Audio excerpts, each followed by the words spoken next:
السلام علیکم ناظرین، آج ہم آپ کی ملاقات کراتے ہیں السلامہ میڈیکل سینٹر کے چیئرمین محترم جناب بلال سلیم قادری صاحب سے۔ السلام علیکم بلال بھائی۔ وعلیکم السلام ورحمۃ اللہ۔ بلال بھائی، یہ آپ سے گزارش کرنی تھی، ایک عرض تھی، یہ فرمائیں کہ پورے شہر کو چھوڑ کے لوگوں کی کوشش یہ ہوتی ہے کہ شہر کے سینٹر میں یا مڈ میں کوئی ایسا ویلفیئر کا کام کیا جائے یا ہاسپٹل بنایا جائے یا کوئی اسٹال لگایا جائے جو لوگوں کو نظر آئے۔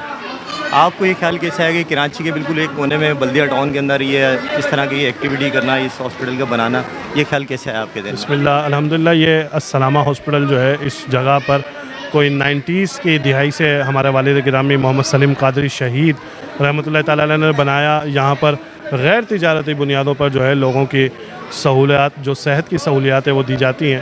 الحمدللہ ہم نے اسی کو رینویٹ کر کے نئے سرے سے اس کی تعمیرات کی ہے۔ الحمدللہ یہاں صحت کی بنیادی جتنی ضرورتیں وہ ساری پوری ہو رہی ہیں، اور الحمدللہ آج کی جو ایکٹیویٹی ہے خاص طور پہ اسپیشل چائلڈ جو ہیں ان کے حوالے سے ایک اسپورٹ ایکٹیویٹی رکھی گئی ہے جس میں وہ اپنی مختلف اسپورٹ ایکٹیویٹی کر رہے ہیں، اور شکریہ ادا کرتا ہوں آپ کا، تمام میڈیا پرسن جو یہاں پر آئے ہیں ان کا بھی۔